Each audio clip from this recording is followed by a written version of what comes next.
Hello, guys, gals, non-binary pals. How are y'all doing today? Yay! Woo, woo. Yay! So this week we are in Silver Spyre, home of innovation, creativity, and knowledge.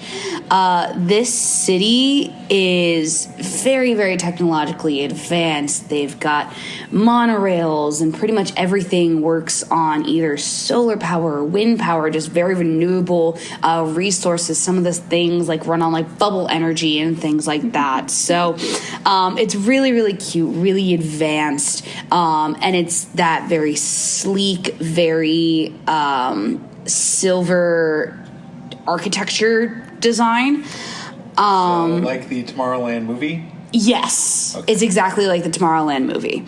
The air is almost distinctly just clean and pure, with just the faintest hint of like citrus. When I imagine it in my mind, I imagine that you guys smell a little bit of like orange or like lemon or something like that. Yeah. Like I said before, most modes of transportation are floating and work on renewable resources. Everybody in the city seems to be having a conversation with somebody who isn't there, but they're all talking on like the latest smart devices, or like they have like holographic images in front of their face, or they're wearing like goggles where they can like interface with people and talk that way. Truly, this city of Silver Spyre is a technological marvel. Because we are in the city of Silver Spyre, every magic user, so that would be Phoenix, that would be Heather, that would be Alex, and kind of Theo? Or no? Kind of Theo. Does Harry have any magic or no? Not right now. Not right now. Oh, Not right now. just wondering. All right. So what happens to So yeah, any magic user kind of feels the tingle of electricity or the buzz of like a radio frequency coursing through them, as if they're being like charged constantly, like they're plugged into something. As you guys are okay, so where we left off last week was you guys were mad dashing off of Captain Zonnie Blue's cargo pirate ship. In your mad dash, Dr. Isaac, you nabbed the sword of Miss Captain Zonnie Blue. Right. She did not like that very much. She swore vengeance, and because of how mad she was, quite literally most of Silver Spyre heard it. So there is now a bounty on your head. And she placed a bounty on your head as you were going into the city. She's V mad. But all the players are safe. Isaac, you are the only one that has less hit points than, like, you're not at full hit point strength. You keep your hit points from last week. I believe you had 10 last week? 9. That sounds right. No, it's not good. I think I lost a point on seasickness. Yeah. At one point during the fight, according to it. Yeah, so you're rocking with 9 hit points until you get better or until you do something. But here's one of my favorite parts of the game. I get to describe what you guys are wearing as you go into the Silver City. We look hot. Y'all look hot. Yeah. Yeah, y'all look hot. Y'all look hot. Somehow. Yeah, no. So, you guys have the Instagram photos, but really quick, Phoenix, as you go through the barrier, is now sporting an all white and teal bodysuit with reinforced elbows, knees, and chest plates. The suit has pockets for her pistol and other materials she might have pockets? on her. It has pockets? A little bit. Yes, it's got a couple of pockets. Her once curly red locks are now pinned straight but hanging loose on her shoulders. Akima, you have armor that has shifted from like the jawbreakers of Lolly to white steel plate armor with sapphire and black accents. This armor has holsters for swords, daggers, guns of any kind, and any gear that you might have with you as well. The collar of this armor is lined with a brilliant salt and pepper wolf fur. That your hair is braided to the side out of your face, but half of your head is still that like shaved, and then it's kind of flipped over like that. Miss Theo, your once frilly overalls that were once a waffle cone have now changed into a sleek silver halter-style dress with dark purple accents. Silver open-hand gloves with the same purple rims cover your arms to about your mid-bicep. Your hair is pulled back into a simple high ponytail with your bangs kind of framing your face. Dr. Isaac, your suit and tie and... Huh?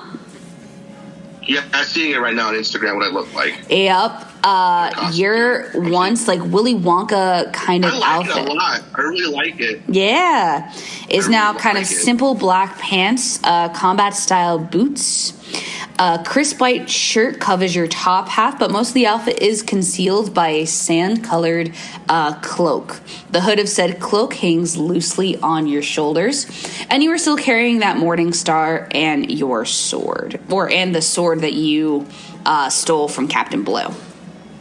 I'm okay. Yeah.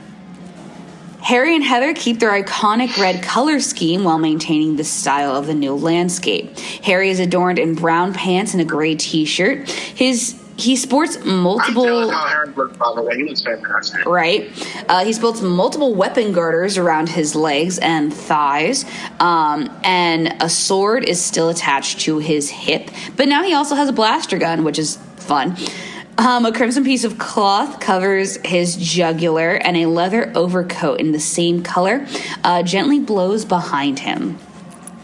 Heather now wears a slim-fitting black pants with thigh-high, sky-high leather black boots. Yeah. A corset front style of... Yeah, a corset front tie top hugs her chest in all the right places.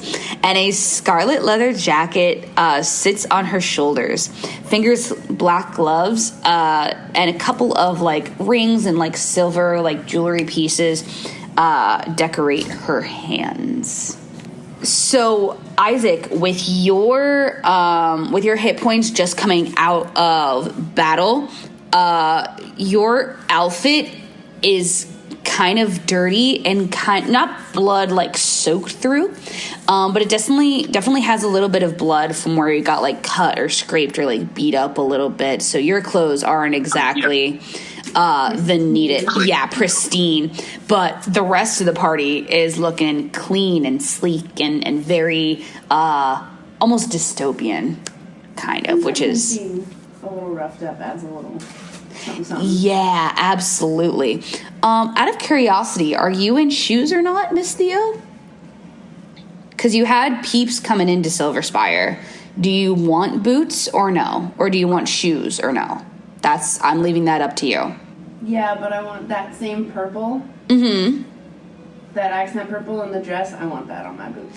Word. Like nice, like right up over the knee. Yeah, nice. So you now have... So as you go into Silver Spyre, your once peeps change into just above the knee leather boots that kind of have...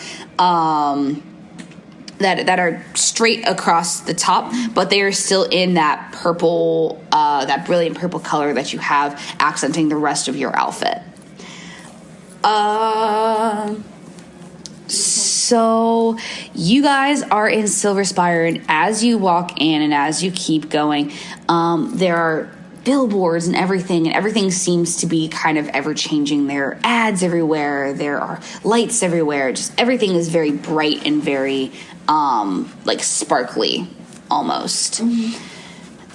As you guys walk through, a couple of the posters on the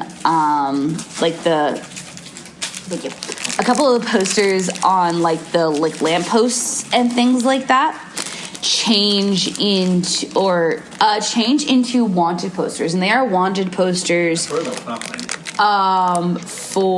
mine are all red too, for Dr. Isaac's head, and they say they have a picture of Dr. Isaac in the top hat. No. In the top No. So his outfit has changed. He in the wanted posters, he's in the Willy Wonka outfit from Lolly. Oh. Hallelujah. Oh, okay. But you can still recognize your face. But they're like, wanted, Of course. dead or alive, 10,000 essentially dollars reward for anybody. 1,000? 10,000. Come on, you're worth more than that. Here's the kicker, though. Do not bother if sword is not acquired.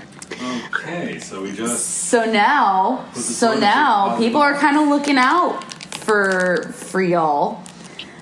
And you guys are walking into Silver Spyre. You guys are a little bit hungry. Do you want to do anything? I would actually like to pull is there like a place that's not occupied, that's not like no one's like in the like kind of like a private room? Is that possible to get like there? I mean, is that possible to get that here? I mean, it's kind of middle of the day, so if you go into like a restaurant or something, you might have some luck. What about like street carts? What did you just say? Like street food, like street carts? Yeah. Oh, street carts. I thought you said street cars. I'm like, are you trying to hide in a trolley system? Okay. I mean, there could be trolleys that There could be snacks on a obviously- trolley, who knows? Okay. But So you want food. Give me a second. What are you trying to roll for? for the time being, disguise the fucking sword. Or do you still want me to continue to figure out? Do both. Fuck around and find out. Yeah, okay. So, Isaac, I'm gonna need you to give me the sword for a sec. Theo wants you to give her the captain's sword for a fat sec. Just a moment, I'll give it right back. Alright, I tell her in response, can we do this in private? I don't want to do it out here. Yeah, sure. So, okay, so, woman of the hour, Ms. Akima, where do you want to eat? Do you want to eat diner? Do you want something, what are you feeling? I think like a diner would be most inconspicuous. So you find the nearest diner, you guys go in, it is pretty much empty. There's maybe one, maybe two coffee drinkers just to kind of get like that mid-afternoon like pick-me-up. But they come in, they get their coffee, and they leave. You guys kind of sit in the booth, and it's kind of retro. It's kind of that like 50s theme, but with like Tomorrowland overlays. Does that make sense? Yep. Like it's all Tomorrowland technology, but it's 50s themed. So it's a lot of neon and a lot of 50s music and things of that nature. So like that diner in Star Wars? Yes. Okay then. Is our hostess a robot? No. No. Oh. So you guys are in a booth. You guys are kind of private. Do you want to give her the sword? Yeah. I give Theo the sword. And I Give ask Theo him, what do you plan to do? Give her a second. I'm giving her sword. Give her a second. I'll take a cup of Sorry. coffee. Okay. But I was just saying, I'm gonna get a cup of coffee while we're here. Okay. So waitress comes over and she's like, "Howdy, y'all. What'll it be?"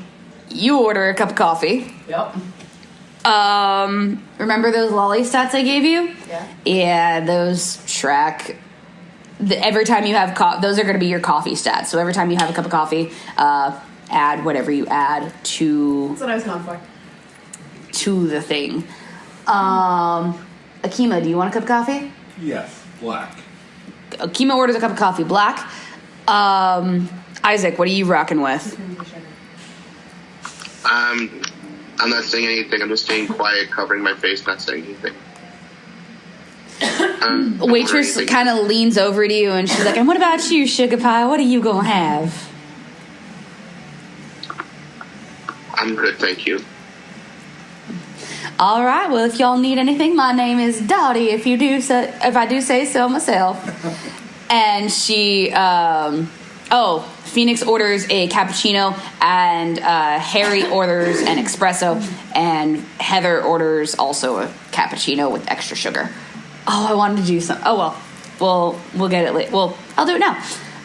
So as Isaac gives you the sword, Harry kind of leans over to his sister, and he's like, looking good, fruitcake.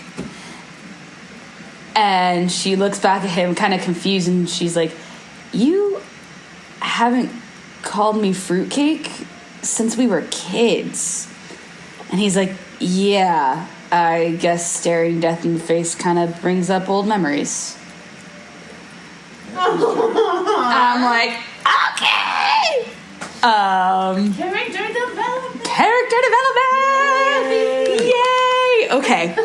So waitress comes back with all y'all's coffees, and she's still kind of looking like Isaac kind of up and down because she doesn't know why he's covering his face.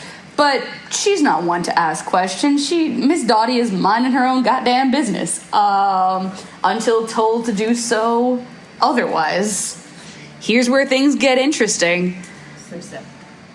Lost Girl, you take a quick sip of Kofefi. Roll at advantage, because I really want this to happen. Thank God. The first one was a 4. That was an 18 plus 25. I can't do math. It's going to be 25, 35. You pass. You pass. Oh, I forgot that your creativity modifier was that high. I forgot about 25. 18 plus 25 is 43. Thank you. That's what I thought. Fucking hell. Yeah, you. So I just changed the sword from what it looks like now to, again, the sword to end all swords so that it looks like there's some Oh. The sword that I took, like the one that I gave for him to fight. Yeah.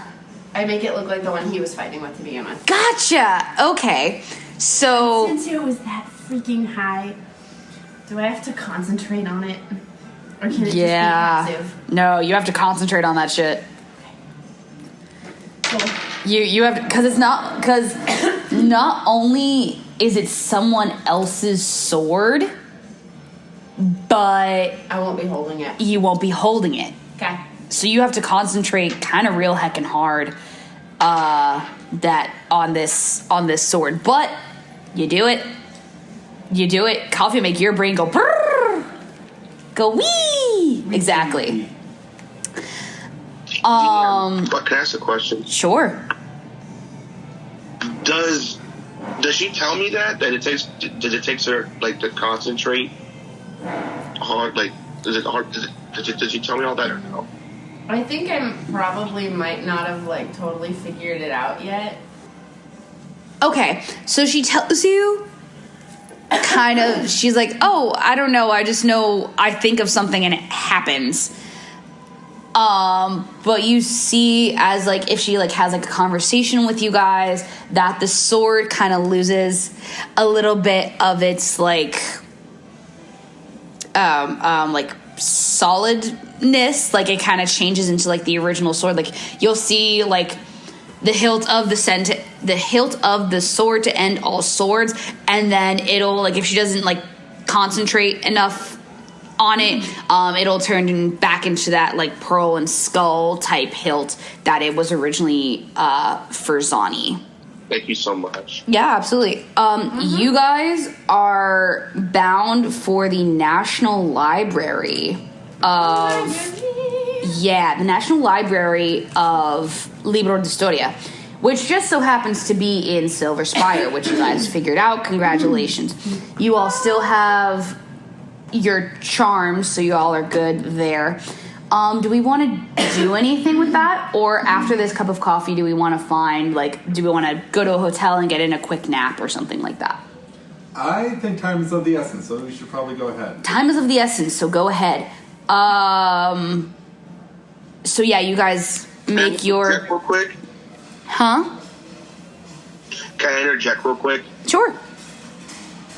Is there like a shop that sells that shows like a mask that I could wear, kind of like with a Star Lord mask, kind of? Is that possible? You'd have to really look for it, and time is of the essence. You can look for it. Roll D20. Sure. No. Huh? I rolled bad as a 5. Yeah, so you don't know Silver Spyre really at all because they don't really have a need for a doctor because everybody has like an in-home doctor. Like it's kind of like in their mirror or something like that. Like it's very medically advanced, so they don't need a doctor. So you have no real knowledge of Silver Spyre at all. So yeah, you wouldn't be able to find a mask shop, unfortunately. No, you're that's. Okay, so time's of the essence. Y'all finish your coffee. Just as you're about to leave the diner. Uh-oh. Just as you're about to leave. I love how you guys can predict that some fuckery is coming. You have a certain voice for when you are about to inflict fuckery on us. You get giddy. You get so excited when you're about to inflict fuckery and mayhem. Listen, it's the art of fuckery. I love it so much. Just as you're have a voice. I do. All right. I will keep that in mind. I should never play poker ever. So as you're about to leave the diner, two very gruff looking individuals come in. One of them has like horns. It's a tiefling. The other one is just a big bulky human. And they come in and they're in armor, kind of like Akima's, but a little bit more beat up. And their hands are kind of wrinkly from like moist air. Ew. I need everybody to hold on. Did I remember the notebook? Fuck, I didn't. What is everybody's perception modifier? At the moment, 13. 13. 14. So, Isaac, you can roll a d20. Lost Girl, you can roll a d20. Perception is 7. You can also roll a d20. All right. 12. But add the Yes, add the perception modifier. Sure, 1 sec. What was yours? 20. Started 20. Yeah, you're good. 6, 13. 20, 13. 26. Jesus Christ. Okay. Somebody's anxious. 12 is and 14, 26. Yeah, I wonder why that would be. He's being fucking hunted. Anyways, so Isaac and Lost Girl, you immediately notice these guys. They are Captain Zani's crew members. They are two of Captain Zani's crew members. No. Huh? Have they seen us yet or no? Not really. No, they haven't seen you yet. No. Akima, you notice the two of them get a little on edge, And you put 2 and 2 together.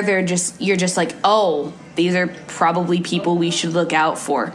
So you place your good hand on your sword just in case. Just in case. Mm-hmm. They walk in and they're like, ma'am, they go to Dottie, who is making like coffee or making like breakfast at the counter or something like that. They take out a piece of paper and they're like, ma'am, we're looking for somebody. Have you seen him? And he shows one of Isaac's wanted posters. So is she facing us and they're facing away from us? Yeah. Or is it like I'm like... Yeah. So what's happening is... Okay, so it's Harry, Heather, and you on one side. And then Akima... Sorry, it's Phoenix, Akima, and Isaac on the opposite side in the booth. Heather, Harry, and you can see Dottie interacting with these guys. Can see Dottie interacting with these guys, and you shake your head, please no. And she looks and she's like, no, I haven't seen the likes of them, y'all. But if you go up the road, I'm sure there's plenty of other diners that have.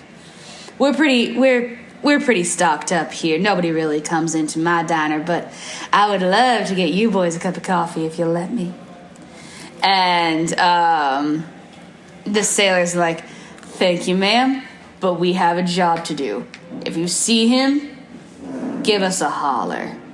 And she's like, will do, bye-bye now. So she comes back. So the crew members leave, don't notice any of you. I tipped the nice lady very, very well. No, wait. So they leave. She purses her lips and gets a large plate, and she just grabs like a whole bunch of muffins and stuff like that. And kind of doesn't like slam them on the table, but just kind of like tosses them on the table. No muffin moves, by the way, because she's very skilled. Oh yeah. So she kind of tosses them on the table, and she's like, all right, I stuck my neck out for you. So any of you peckers want to tell me why in the hell somebody is looking for that boy right there, and points to Isaac. What the hell did you do? Yeah. Picked a fight with the wrong person to pick a fight with. Okay. That is technically true. I'm not gonna give away the whole truth. I'm not that dumb. Oh, yes. She looks between all of you, kind of recognizes your faces, and she goes, I don't want to get myself in trouble, and I would very much like to keep my diner and the customers in it. Your meal is on the house. You are welcome back anytime you don't have a goddamn bounty on your heads. But for right now, I'm gonna need y'all to go. And that's her last word. I still didn't. Angie. Yeah. Would I have any money on me? Any chance? So you and Lost Girl leave like a good collection of money. So you leave about $5. I would go to her and then place it like at least like I guess like $20 in her hand, and I say thank you. That's my way to say thank you.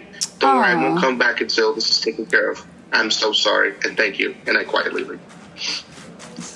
Aww, you're so concerned. I love it. So yeah, that you do that, and Lost Girl also tips her $5 because that's the most she can spend right now.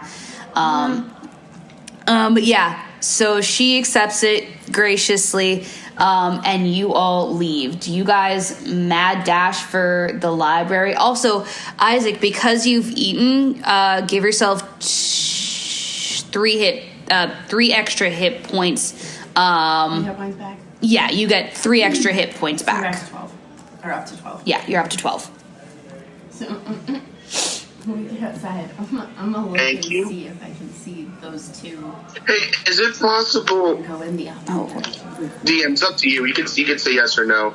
Yeah. Is it possible I can cast like level 1 cure wounds on myself? Is that possible? Or Yeah. Is that a cantrip or no? It's a spell slot. I have plenty. I didn't really use a lot because we just fought. Yeah, you're good. It's 1d8. So do I roll that? Yeah, go for it. D&D Beyond. Okay. While you do that, Jazz, what were you saying? Oh, I was gonna say, while we get out, I wanna look and see if we can. So there are people hustling and bustling. You can roll for it, but you'd have to roll pretty high to be able to exactly. Well, my roll's low. Am I adding anything to it? No. Oh. Okay. Oh man, I rolled like shit. I rolled like a 1. Yikes. I mean, I got 13 now, but geez, I guess you could say Isaac is nervous. You got 12. You've got 12 now. Well, +1. Well, I rolled. Yeah. Sorry, yeah. 13. I only 13. rolled like a 1 on the D8, so I'm not a 13. Gotcha. So 13. Yeah. And you just see the hustle and bustle of Silver Spyre, Miss Theo. You don't really see like the crew members at all anymore. Yeah, they're just the hustle and bustle of the city. Who has a travel modifier? Just you? I do. Okay. So Isaac and Jazz have travel modifiers. What are each of your travel modifiers? 11. Mine's a 7. So I need to roll a D20. Yeah. Help me out. Both of you roll a d20 for me. 14 Oh my. plus 11, 25. 25. What did she get? 25. Oh god, thank God. I got a 10 total. 10. 3. Okay. So in the city of Silver Spyre, there are a couple of like welcome booths, kind of. Miss Theo, you've been to Silver Spyre before. You didn't really like look around. You just kind of passed through. But when you were first here, you grabbed like a map and you committed that map to memory, so you know your way around Silver Spyre, so long as it was on that map. Mm-hmm. Any side roads, any back alleys, any sewers, like any like sneaky shit, not really. Yeah. Actually, you got 25? I rolled Yeah, 14 she rolled really hard. plus 11. You even know the sneaky shit. Yes! You even know the sneaky shit. But you are the only one who knows the sneaky shit. Oh, fuck. That requires a lot of concentration. Well, I guess if we're on back roads, then it would be okay, because then everyone goes away. Yeah. Dr. Isaac, with your 10, you grab a map from one of the Welcome Center stands. So you just know kind of the basic, like, you know, the tourist destinations of Silver Spyre, but that's pretty much it. That tracks. Yeah. At this moment in time, does anybody want to, because you're all in the hustle and bustle of the crowd, does anybody want to sneak away and do anything? Well, actually, I would like to pull Harry to the side for a moment. You'd like to pull Harry to the side? You know what? Do it. What's the worst that can happen? So I ask him, the moment that when you got thrown over by the captain, did you really mean what you said about Phoenix? Every word. Can I insight check him? Sure, go for it. Is he saying the truth? Go for He's just it. saying that. Okay, sure. I rolled a 13. He's telling the truth, the whole truth, and nothing but the truth. Okay. Yeah, he's telling the truth, the whole truth, and nothing but the truth. Every word that he's ever said to Phoenix has been the truth, the whole truth, and nothing but the truth. He wouldn't lie to Phoenix. Okay, I simply tell Harry, okay, what you said was very gutsy, but Harry, just a word of advice, man. Don't piss Phoenix off, because she could turn into shit, and Lord knows what she could do to you if you cross her. I'm just saying. Just control yourself, man. That's all I'm saying. I'm glad you found love, but please keep in your pants. Be good to her. And then just walk away. Think with your head and not your head. Think with your head and not your heart.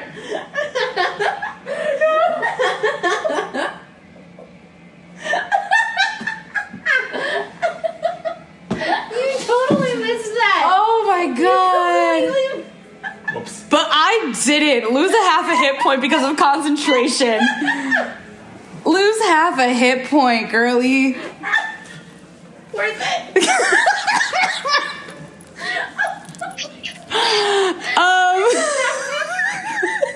I fucking hate you. It's okay. I love myself enough for the both of us.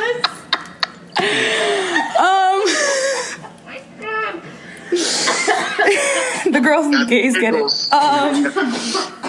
So Harry at that leans in. Cheers happening. And leans in, taps you on the shoulder, and he's like, I know, I don't make the same mistake twice. Taps you on the shoulder and fully walks away from you.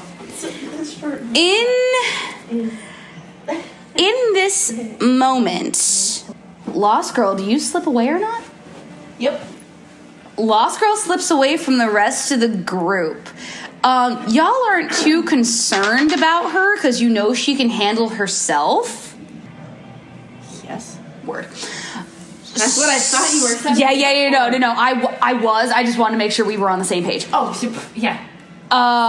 Same letter, same everything. Word. So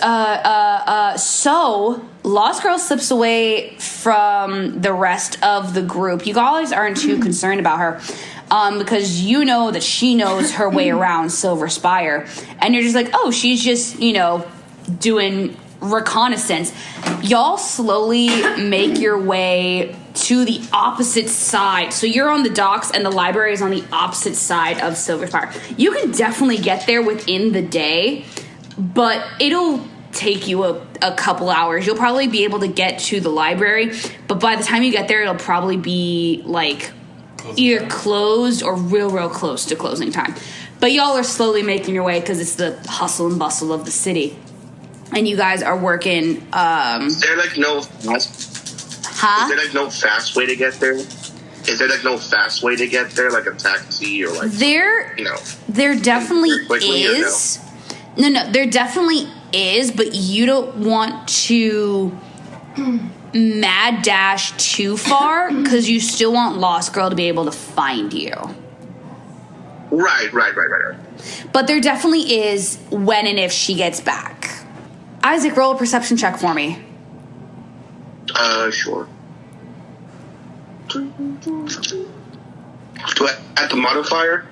Yes.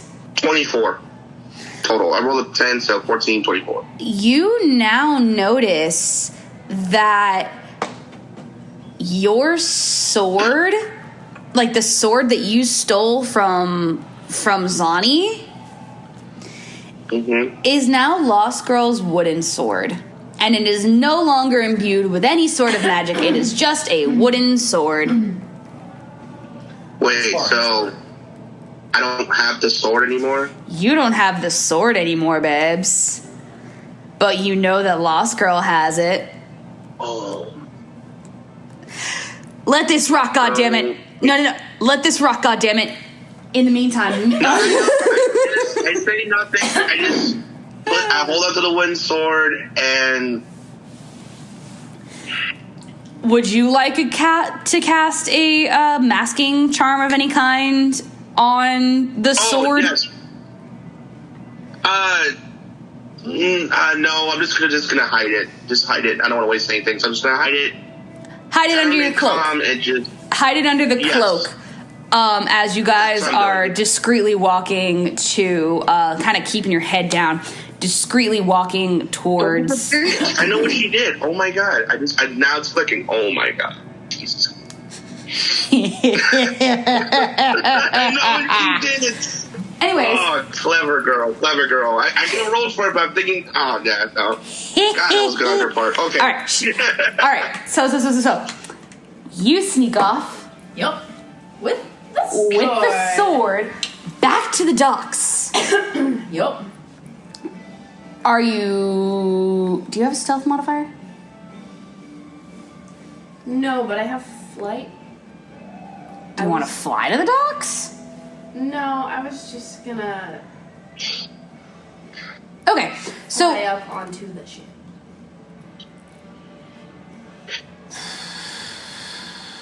Unless I'm meeting her on the docks already. I'm just pretty sure I'll land on the docks as she's walking across. give me a second, and then I'll let you decide what you want to do. So you're kind of going back to the docks. You're not really making a big scene about it, but you know which ship is Zani's. You recognize her crew members. You recognize her signature X on all of her particular barrels, and you're just kind of following the breadcrumbs back to her ship. And nobody really paying attention to you, which is kind of what you want. So you walk onto the ship. You get to like the walking the I can't remember the word. The plank that you walk on to get down to Silver Spyre dock, not the walk the plank dock. I know what you mean. Yeah, we know what you mean. The walkway. The gangway. That's what it's called. Yep. You get to the gangway. And I'm glad you figured it out because I would know.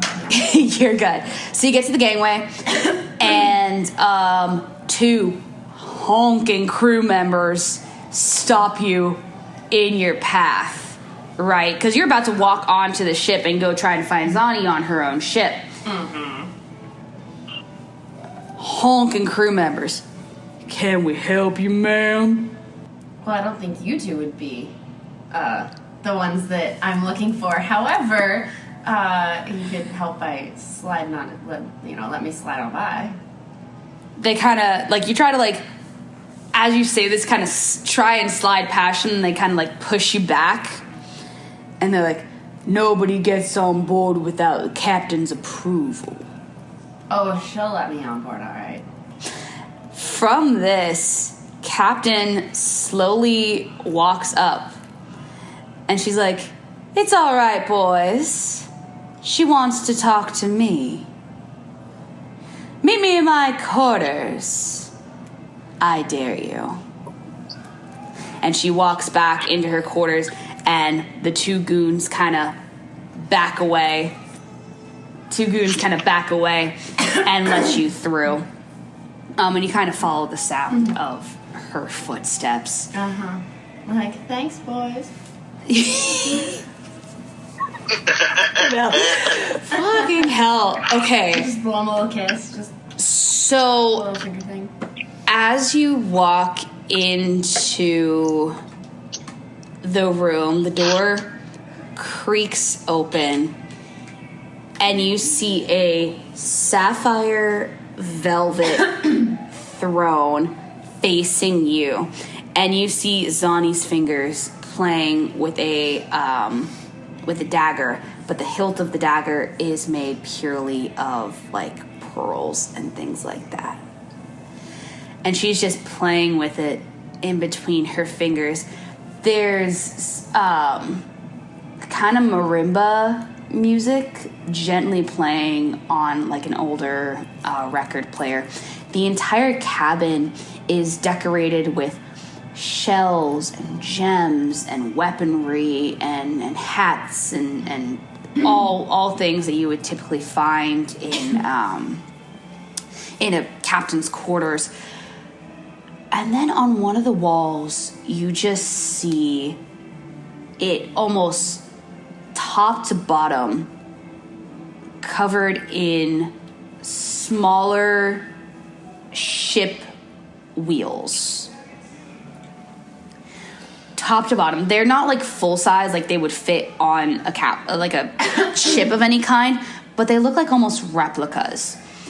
And they have, each of them has something etched in the wheel that you can't clearly see it, but you see that there's a little bit of etching, and each etching is a little bit different. They're ship names. I was gonna say they're all ships she's got taken. They're all ships she's taken. And she has a wheel from each ship she's taken, and this wall isn't small, and it's almost completely full of ship. One way to decorate. Yeah. She's gonna need a bigger room. Yeah. We'll need a bigger boat. A bigger room on the bigger boat. So she's not facing you, she's just playing with the dagger. You walk in, as you're looking around, ding, dagger right next to your face as the door closes behind you. And you just hear, I was hoping it'd be you. I was hoping it'd be you. But you have some cojones coming back to my ship. At the very least, you're not empty-handed. I'll take my sword. Please. And she just holds out her hand as if she's expecting you to just drop it in her hands. Like the good little girl. Sorry. I should take a hit point.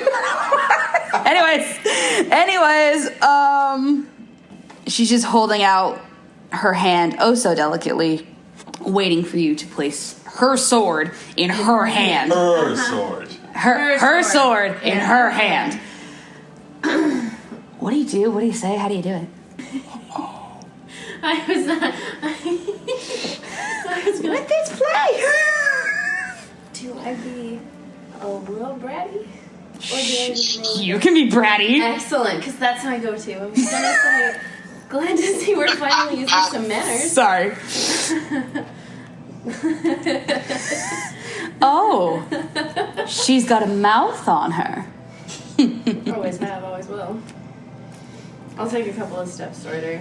Be like, all right, I'll give you your sword back. However, You've come onto my ship with my sword, and you want to negotiate? only that you leave us the alone. You got what you wanted.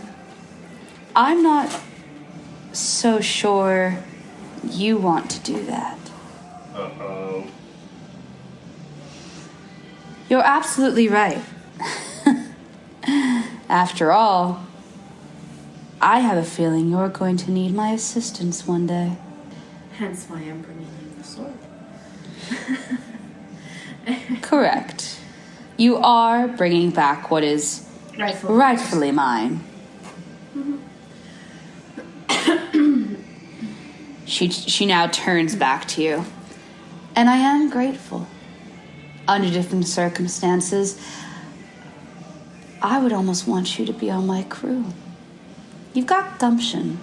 You've got a spark. Call it something out of this world. Heard that once or Got that twice. right. Heard that once or twice. I am curious. How'd you do it? How did you save the player prince of Lolly after I bound his ankles and arms and threw him overboard? A little bit of faith, a little bit of trust. And that is. And a little bit of this. And she holds up just her own little like black pouch. Just her own little black pouch, and she's like, and a little bit of this. She puts it on the table. Takes one to know one, I see. Oh, you have no idea what I know. You returned my sword. So not only will I give you the money, but I will also offer you a piece of advice. know who your friends are. 'Cause that prince and princess, there's something that you don't know. I hope it doesn't hurt you, 'cause I do. After this is all over, I would very much like it if you would consider being on my crew. I could use someone like you. Scrappy, pickpocket, creative, has resources that aren't easy to come by. And you're small. You can fit in tiny spaces. I could definitely use that. A lot of my goons are large. But you... I'm glad our timelines crossed. What's your name? Theo. No. But if that's what you're going with these days, by all means. Theo. Short for Theodosia, I presume? Interesting that that's the alias you chose. Your mother would be proud. My mother. Have you found him yet? And she turns, as she takes her sword, and she takes the pixie dust and puts them back in their rightful place. And she goes to futz with, like, one of the shells on her, on the shelf. Have you found him yet? The one they call Ichabod. He's real, you know.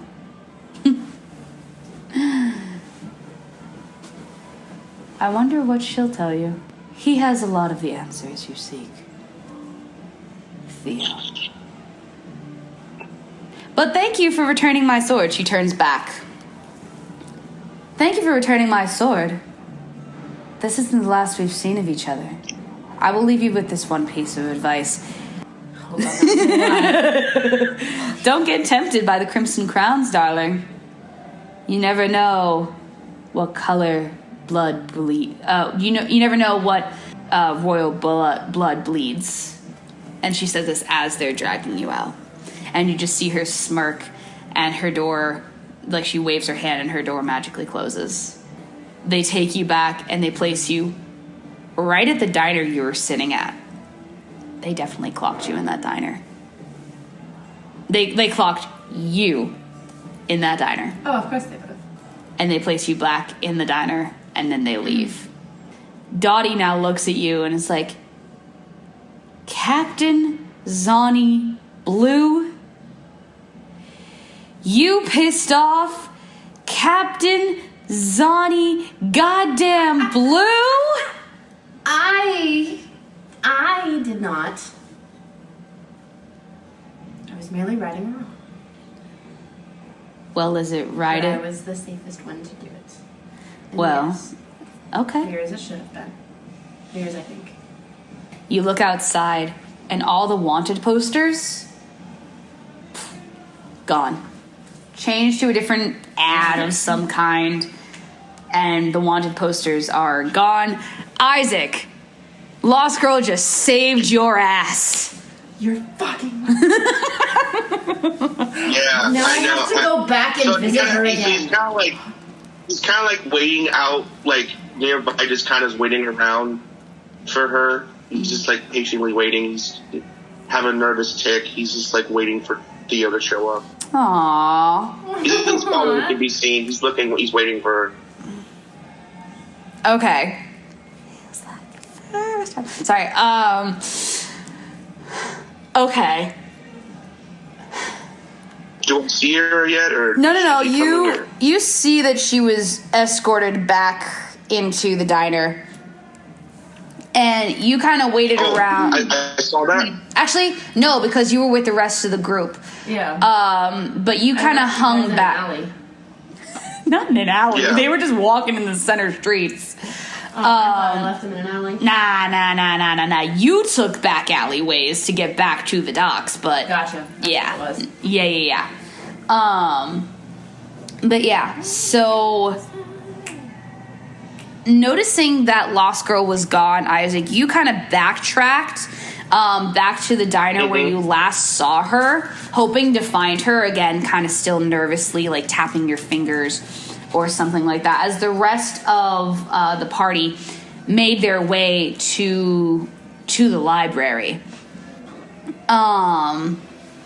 You backtracked and you saw Lost Girl being placed back into the diner by the crew members that were looking for you originally. You go into the diner and make sure that Lost Girl is okay. Do you want to talk to her at all, or does you want to talk to her? Absolutely. Okay, go for it. I run up to her and I give her a big hug. No, I hug back. Yay. Aw. And I say to her, what'd you do? I mean, it was my responsibility. What'd you do? I went back and we chatted a bit. I gave her the sword. She gave me the money. What? We chatted a bit more. She actually gave you the money? Yeah. She's a woman of her word, bitch. She said anyone who would, like, whoever... Can I steal one? Go for it, yeah. There's different... I mean, yeah, it did say that in the contracts. This one's a white chocolate pumpkin. I give her another hug and I say, Theo, I owe you my life. Yeah, you I do. promise. I'll protect you even if it kills me. Aw. I owe you. Thank you so much. You have no idea what you've done for me. Thank you so much. You also notice that the wanted posters with your face on it are no longer on the lampposts. Oh, I think I know what I did for you, but... I have a feeling you have so many questions. Oh my god! So as we're I guess we're walking and talking. I want to walk to where we need to go. It's like, what happened? What happened? I want to know what happened. What do you say? As you're walking towards the library, this is what you say? Yeah, as we're walking towards the library, yeah. Yep. Well, I went in and, a couple of her goons stopped me and said that no one's allowed on the ship, and I was like, well, I'm going on there one way or another. And then Captain came out, she knew I was there, she was expecting me, and, waved me on, and so they let me pass. And then I met her in the captain's quarters, and she just kind of, sat back, not facing me, and held her hand out for her sword, expecting me to hand it to her. So I got a little snappy with her. And then... brat. Oh, you fucking know it. Isaac's I'm just glad you're okay. Aww. Again, I'm so sorry, Theo. That was not for you to do. That was so sorry. Honey, you wouldn't have made it off that ship alive. Yeah, no, you Honey. you were not gonna be the one. Honey, if you went on that ship, you would not have made it back. Yeah. Yep. And if you went on the ship, everybody would have gone on that ship. Yeah. I was probably one of the only ones she would have let out of there in one piece. Well, the two of us. Yeah. There were two of us. She would have let, maybe Phoenix. Yeah. So how much was the... So I asked how much she gave you. 10,000. 10,000. Agreed. So... The full what are you price. gonna do? Do you have any big plans? Any big ideas what you're gonna get with your money, since you have a good amount of money now? Oh, I don't know. Probably whatever comes up, whatever we need. Okay. I don't really have plans for it yet, so if anything comes up, then... Lost Girl is thrifty. She is not going to spend her possession. She is not about worldly possessions. She is thrifty. Well, keep it somewhere safe, because I hate for you to lose that money by someone who has sticky fingers. So try to keep it somewhere safe. Bitch, she has sticky fingers. I got sticky fingers. I'm saying, I'm sure she's not the only one asking. Yeah, no. You're good. I got the stickiest of fingers. Jeez. Okay. So y'all finally make it. Sword. So y'all finally make it to the rest of the group. And Phoenix is like, where did you guys go? Like, are you guys okay? Like, we just lost you in the group. Is everybody good? Yeah, you lost the last one. Phoenix, Theo saved my ass. I owe her so much. All like comedically, over dramatically, just like, save her at your service. And Phoenix now gives you like the dirtiest, like big sister mom look, and she's like, what the fuck did you just do? Like, what did you just do? I saved all your asses. I saved all y'all's asses. Specifically his. Yeah. And I left with more questions than I went there with. And then Heather looks at you and she's like, well, maybe we can find some in here, but it's getting late, and unfortunately the library closes at 5. Close up shop for the night? Or, like, sleep for the night? Or do you guys want to pull some sneaky shit and night at the museum this shit? Night at the museum this shit! Oh, fuck. Oh, word? If I'm the only one that's got hands up for that, then... Huh? I'm good. Yeah. So we have a couple votes for night at the museuming it. Isaac, do you want to be lookout? That's what I was going to say. I was going to be maybe the lookout if we're doing this. Because I don't want to, cause any more havoc? Yeah, I'll be looking. Fair. Yeah. That I already have. I've done enough tests for one day and I don't like it. Fair. Okay. So Isaac is the lookout. Y'all wait for the library to officially, like, close. You wait for, like, the last employee to leave. What is happening? I don't know. Okay. We wait for, like, the last employee to leave, and then you all, well, Lost Girl, you're gonna run point on this adventure. What would you like to do and how? Would you like to go in through the front door and try to break in that way? Would you like to go through, like, the tunnels? Would you like to go through, like, the back tunnels? Well, yeah, there's, like, a sewer system. Or is it a Hey, utility? I got nice boots for once. Yeah, there's a dilemma. Well, roll a d20. Shit. Actually, roll a d4. Roll a d4. 2. So not only are there, like, sewer systems, but there's also a series of utilidors under the city of Silver Spyre that were originally carved by bandits, for bandits, before it was the city of Silver Spyre. But the tunnels remain. The utilidors remain. So if you want to take those, you absolutely can.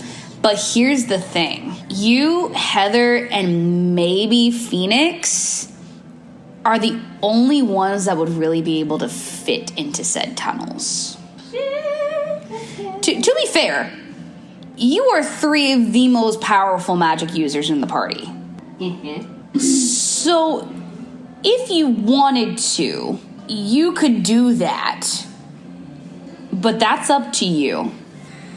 And you could probably, like, open the door from, like, the inside or something. Listen, I'm gonna let y'all in on a little secret right now. Y'all are going into combat one way or another. Okay. So Then we'll go together. Twice inevitable. Twice inevitable.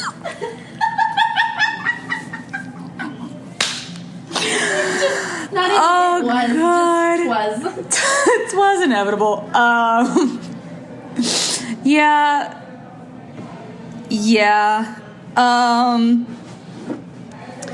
So, You guys try to go in through the front door. Miss Akima, you are skilled at lock picking. All right. So is Lost Girl, but I will try I've done enough to. shit for the day. yeah, I will do the lock picking because roll a d6. a D6. A d6. A D6. D4, right? Huh? You said D4, right? D6. I was joking. 6. Word, you picked the lock with ease. I didn't pick the lock. Nice. It was carelessly left unlocked. No, you picked the lock with ease. Okay. Yeah, because this is the National Library of Libro. There's a lot of knowledge and like a lot of sacred knowledge in this library. Is the Ark of the Covenant in here? Fuck around and find out. Fuck around and find out. There's a lot of knowledge here, and a lot of knowledge that can be really damaging to a lot of people. So it's locked up tight. That is one of the key, like, job descriptions of the librarian that usually works here, is to lock up at night. If she doesn't lock up at night, she loses her job type thing. So it's very important that she locks up at night. But you picked the lock with ease. It was not a struggle for you. It was not a struggle for you. And you guys go in through the front door. There is not an alarm system that you can perceive. That doesn't bode well, but okay. Akima, Yes. roll for me a d20. D20, Yeah. you say? Yeah, please. If you wouldn't mind. Yes, ma'am.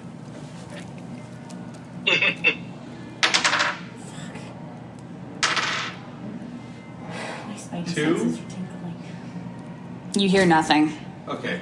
And you guys walk in, and you make sure to close the door behind you, for sure. Because that's Scooby-Doo rule number 1. You always close the door behind you. Yes. It is! It's Scooby-Doo! You're not wrong. You close the door behind you. You don't want what you're sleuthing for to get out into the public now. It is very, very dark in here because it's closed. But you see the skeleton of a dragon? Question mark? It looks like a dragon from what you can perceive. We like that night at the museum.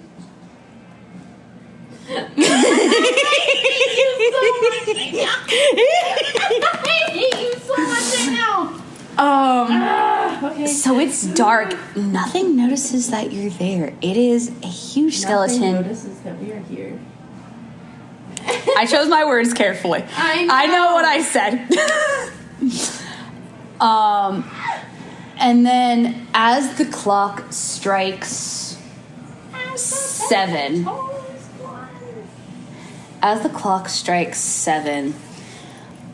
things in the museum start to have kind of this like bioluminescent glow of sorts. It's like bluish. It doesn't look harmful. It doesn't look harmful at all. But it's got kind of this bioluminescent glow, genuine glow to it. And thankfully, said dragon is tethered, so it can't go anywhere. It's large, but it's tethered. As things start to sparkle to life, things start to jingle, things start to move, things start to groove and shake, and the lights kind of flicker on and off almost rhythmically, and then you start to hear it. Ba ba ba ba ba ba ba ba ba ba ba ba ba ba ba. Yeah. things start to play music, and it all seems to be timed. And music starts playing, and then there's this just big old fanfare as the National Library comes to life. And y'all are just standing there, and you are in awe of the things that you are seeing. So they took bringing literature to life a little literally here. Yeah. The books are kind of shaking on the shelves. The shelves themselves are kind of like moving and like crinkling and things like that. Action figures that show like distinct moments in Libro Distoria history spring to life, as if this battle is still going on, or if this marriage is still going on, or if, you know, this crowning of the queen is still going on. And the stained glass windows that are on the top of the building start to move and start to interact with each other. And they start to talk and things like that. Do you guys have a reaction, or do you guys move at all? Phoenix just goes, whoa. Okay, so you guys are seeing this too, right? I'm not like somehow high as a kite. No, they all see. Giant skeleton is moving. Yeah, I see that. Isaac, do you have a reaction? Wait, I thought I was outside. Oh, yeah, your lookout. I forgot about that. Your Do I lookout. hear any noise? Huh? Do I hear any noise? No, you don't hear anything. Okay. You do not hear anything. After they close the door behind them, they're gone. You do not see them. Finished. So that. Hold on. Take note of where any. Just walk towards like the least deadly thing. Okay. Most everything in this museum is harmless. Oh, good. Most. So no Attila the Hun. No Attila the Hun. Okay, good. I want you, Miss Kima, specifically. You know what? I'm writing it into the story. So you walk over to some of the dioramas around the museum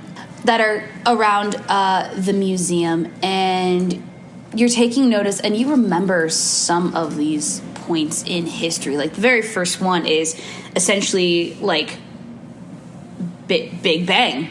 You know, it was the Big Bang. It was like the two worlds colliding to create Libro Distoria, and instead of banging outwards, they kind of banged inwards.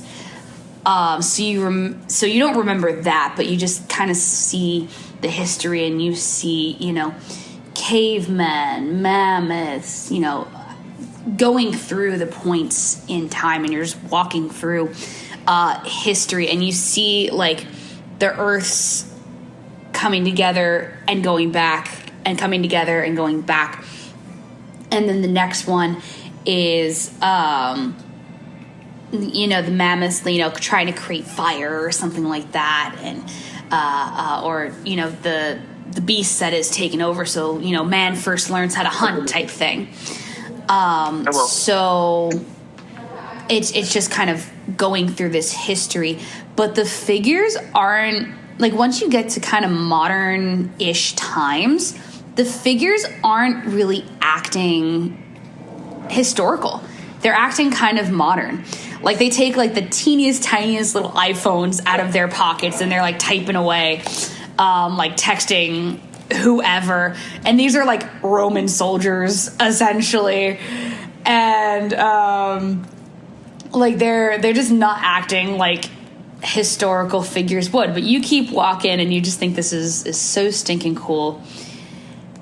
And then you get to, oh God, I'm going to hurt you, and I don't care. You get to the diorama of the Great War. Oh. Actually, no, you get to the diorama of 16-year-old sweet gold Queen Miranda. At that point, Princess Miranda being crowned on her 16th birthday as Queen of Libro Distoria. And you see it, and little figurine is placing the crown on her head and things like that. And she's like commanding her people, and she's giving the same speech that you remember your queen giving that day. You remember that day. From this point on, you remember the chain of events that are in these dioramas. So you keep walking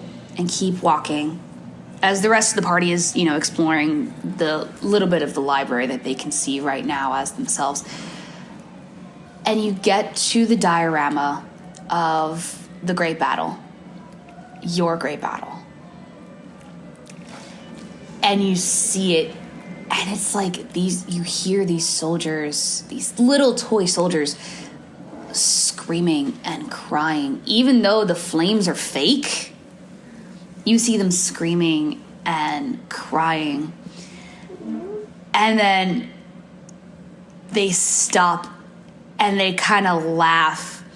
And the Jabberwocky, the little Jabberwocky like diorama figurine, stops breathing fire, goes down on the ground, and just falls asleep. And all of the soldiers, and you even see a little toy Akima. Aww. You see a little figurine Akima. And this little figurine Akima just goes over and just gently strokes the Jabberwocky on its nose.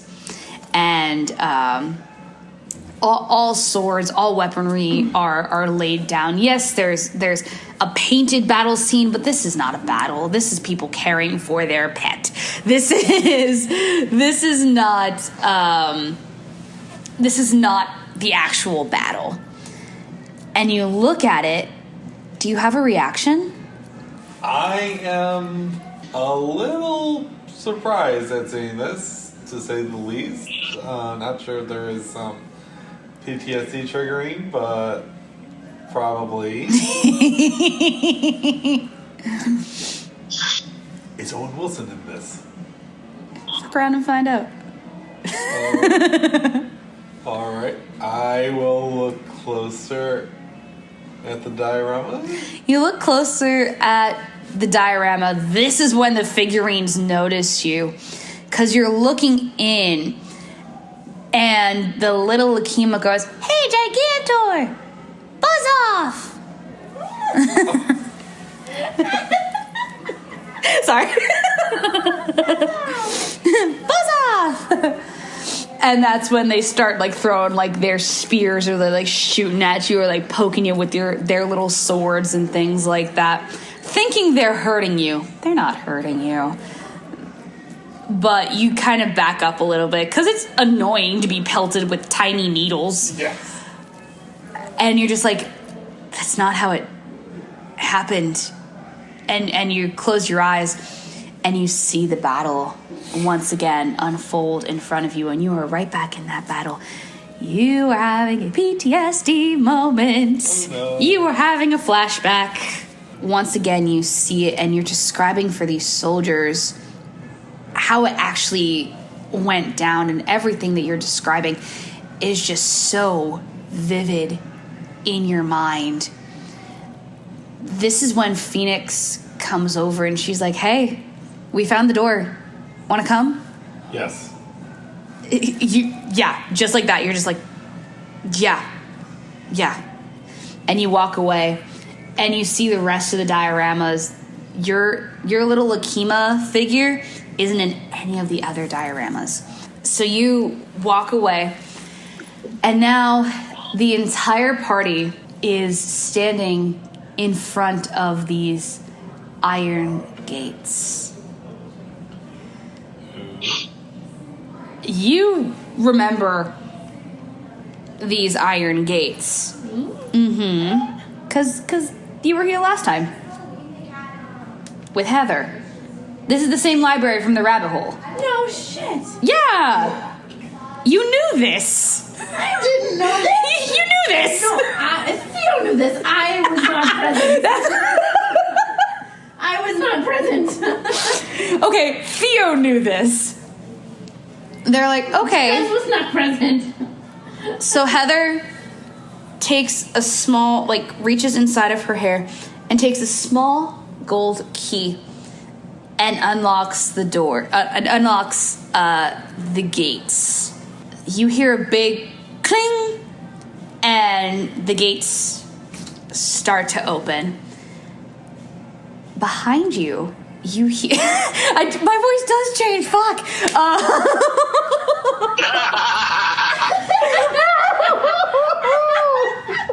Don't play poker. Anyway. I will never financially recover from this. Anyways, recover? Fuck. I will never recover from this. So behind you guys, you hear a sort of clanking almost. Oh, no. Cling, cling, cling, cling, cling, cling. And as it goes, it gets louder. It sounds almost like a clock or like a bell of some kind. But it gets louder and louder and louder as it comes. But you guys don't really pay attention to it at all. You are going in this library. And you're going in this library. One way or another. All y'all.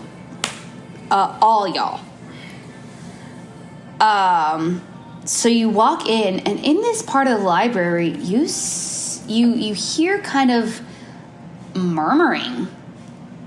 Almost. You hear these small voices just kind of whispering, and yeah, you hear these small voices whispering, I need Akima. You don't need any. I need Akima and Lost Girl to roll a d20 for me.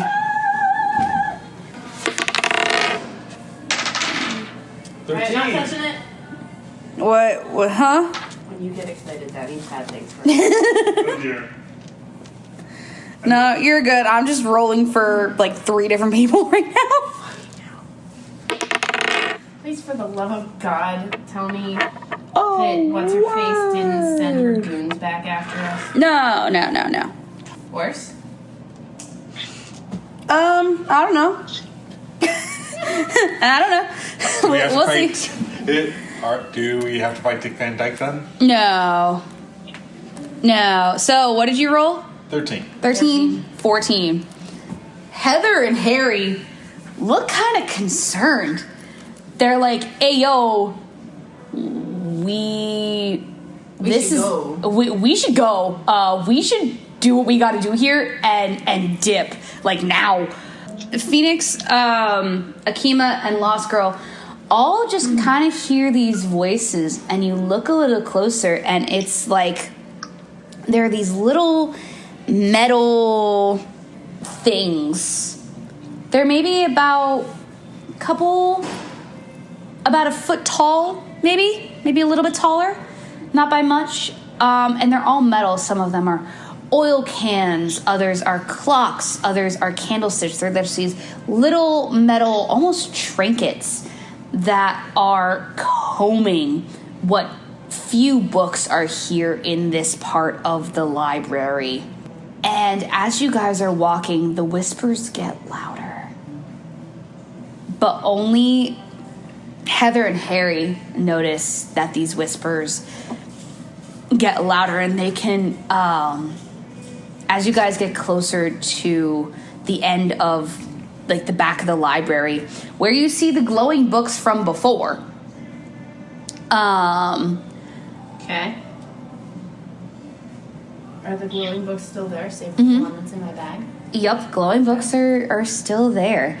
And they're still floating. They're not tethered by anything. But they're there. And only Heather and Harry can hear what these little things are saying. And Heather looks over to you, and she's like, these guys weren't here before. We need to do this quick.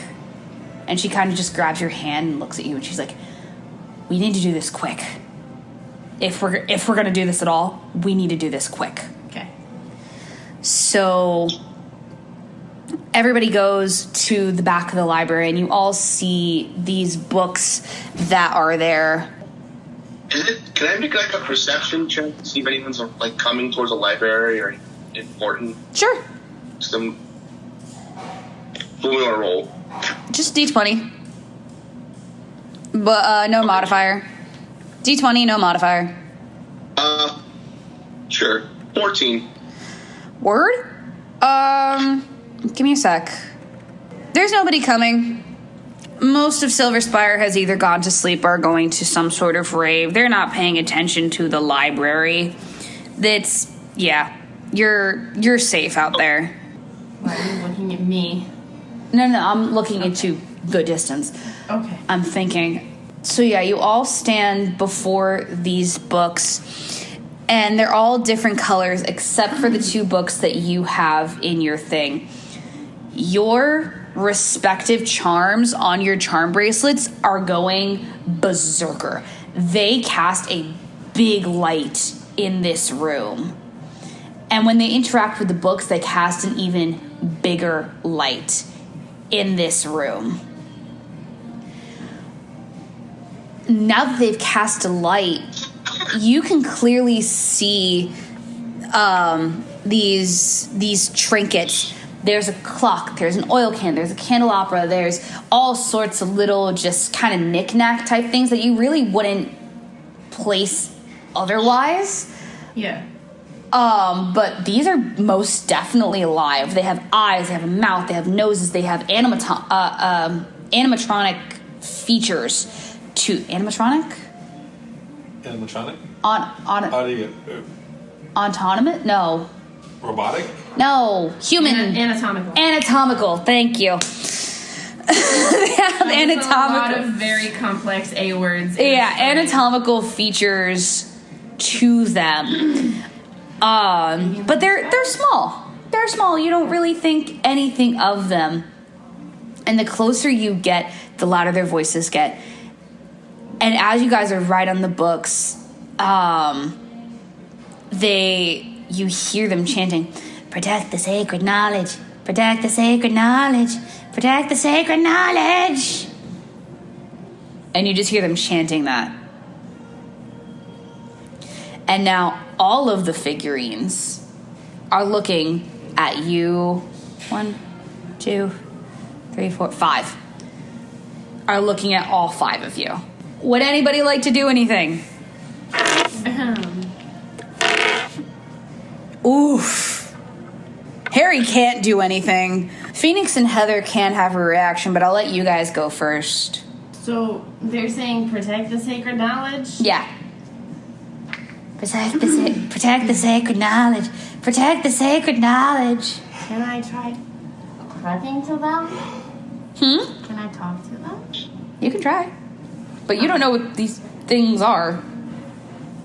But you can definitely try and talk to them if you wanted to, yeah. I was gonna say, is any sacred knowledge missing? Do you just say it to the room, or do you say it to a specific trinket? Whichever one is closest to me. Okay, so you say it to just the room in general. You're like, is any sacred knowledge missing? And then, like, one of them is like, you should know you stole it. I was gonna say. You should know you stole it. Protect the sacred knowledge. Protect the sacred knowledge. Protect the sacred knowledge. So, I'll take the book that I had taken before, and I'll, like, put it in its, like, where it should be floating. It drops. Thunk. On the floor. Okay. Thunk. Both books that you try to place back. Just thunk. As the book hits the floor, all of the trinkets just mass come into, like, this big thing. Oh, shit. It is towering. It is almost reaching to the unperceivable ceiling that on top of this room in this library.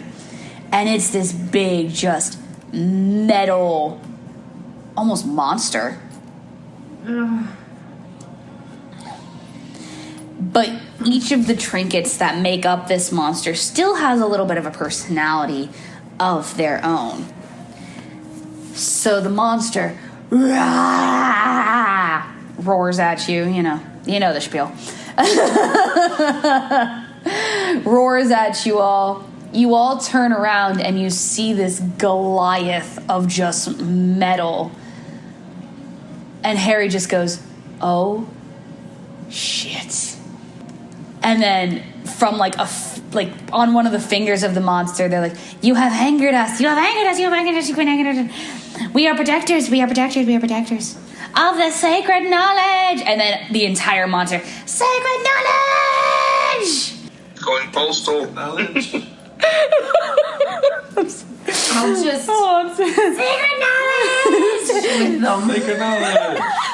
Like at this point, we would have picked up the pattern.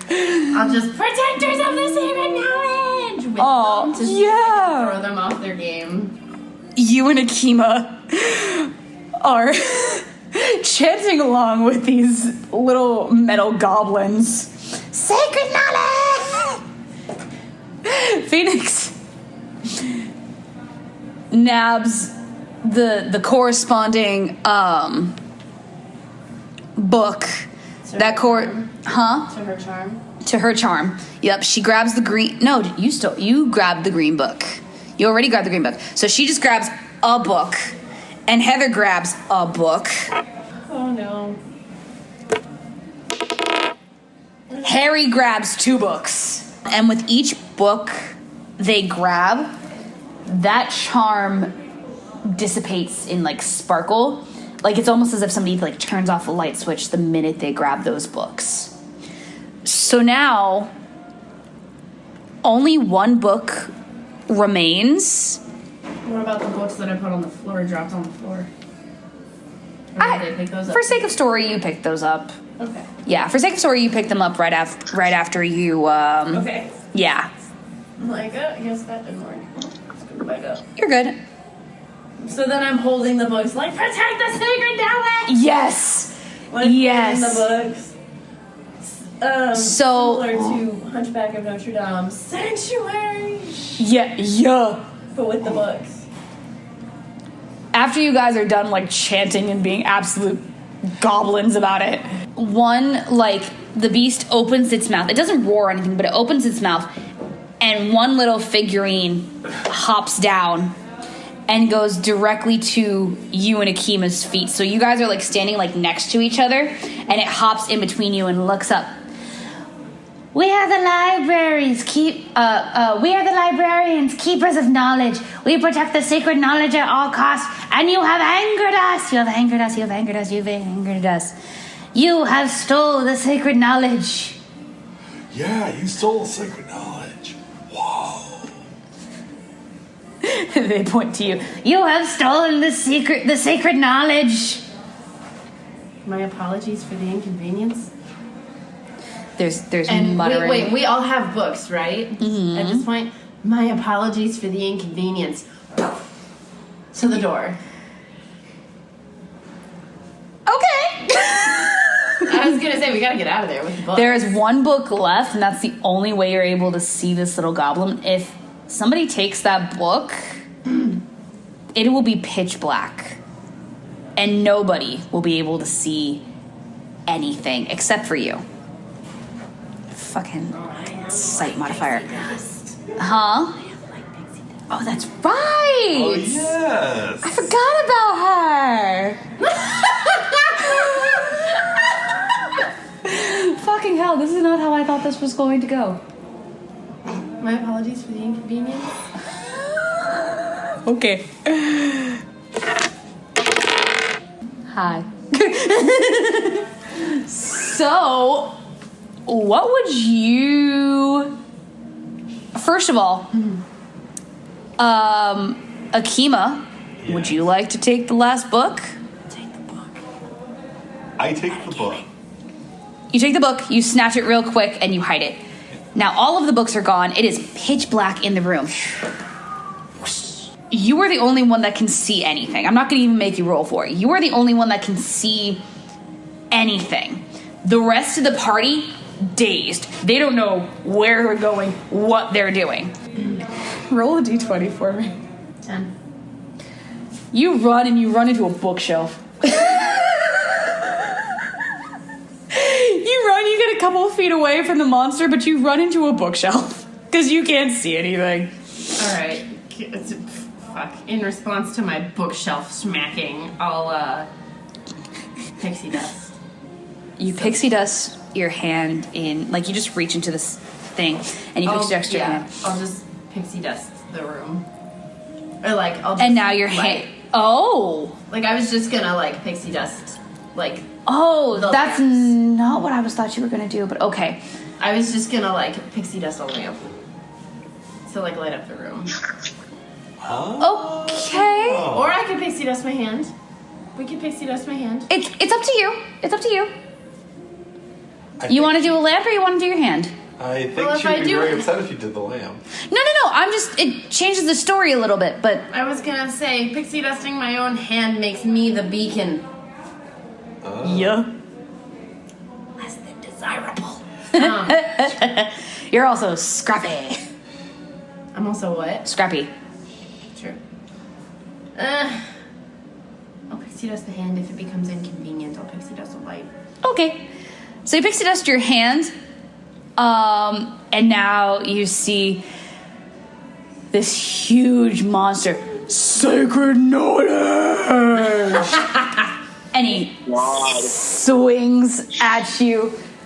This thing does not move easily, but it is big. If it hits you, y'all are going down. So y'all duck out of the way at this first swing. And because of your hand, you can see the door, and the rest of the people in the party can now see as well, and they also see the door. So everybody mad dashes. Isaac! Open the goddamn door!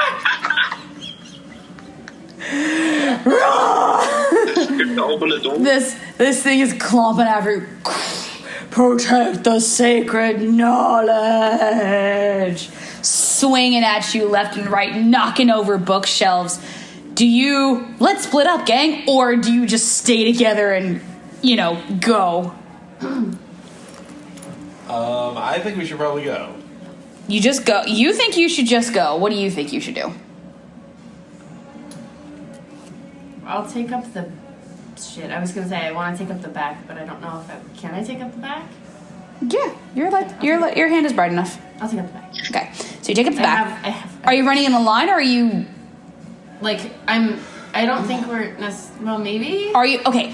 First things first. Are you guys splitting up? Are you guys splitting up, or are you guys staying together? That's the biggest thing. I was gonna Since say. I have the best vision, I am going to try to get the party together. Okay. So you guys stay together. So you were in a line. So the line of succession goes. Akima is in the front. She is mad dashing to the door, followed by Phoenix, followed by Harry, followed by Heather, and Lost Girl. You were bringing up the rear. Okay. So you were mad dashing, and they are knocking. The beast is knocking over everything. Beast takes a bookshelf and hurls it at the door. This thing crashes into the door. Isaac, huh? Do I hear that? Yes. You hear something crash into the door. And you are now in the regular museum part of the National Library. Okay. This bookshelf is huge, and it is covering the entire door. God damn it. Just as you guys get there. And you all duck because you can feel it coming over your head. Sacred knowledge. And then you turn around and you just see this beat. Sacred knowledge must protect the sacred knowledge. I promise I'm completely sane. Well, you are sane, which is why you just have to get the extra crazy out. Oh, yeah. Yes. This maintains your sanity. Oh, yeah, absolutely, 100%. Duh. Oh, God. Oof. R.I.P. Roll a d20. Flat 12.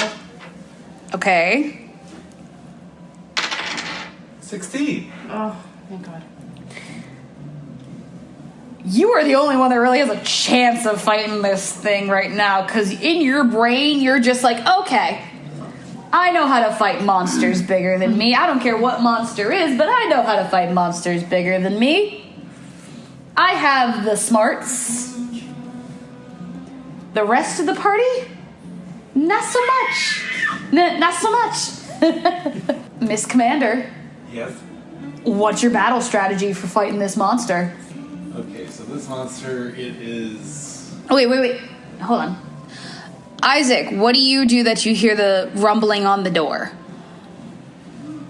Am I able to get inside or no? Nope. Like what's is something blocking? Like something's blocking it, right? Yep. The bookshelf. Okay. The big ass bookshelf. So what I'm gonna quickly do at second level, cast spiritual weapon again, and make like a giant shield again to like kind of push the shelf out of the way so I can get inside. So do I roll anything for that? To like, you know, like a strength check or something? Hold on. Hold on, let me understand it. You are trying to create a shield to help you push. And the shield, I mean, imagine like using the shield to push, like to trying to push the shelf out the way. Like, Yeah. Are you okay? Are you going to be wearing the shield and push, or is it just the shield that's pushing? It's the shield that's pushing, but it's really, really big. Roll a d20. Sure. 15. 15. I'll let it happen. Isaac Okay. entered the chat. Cool.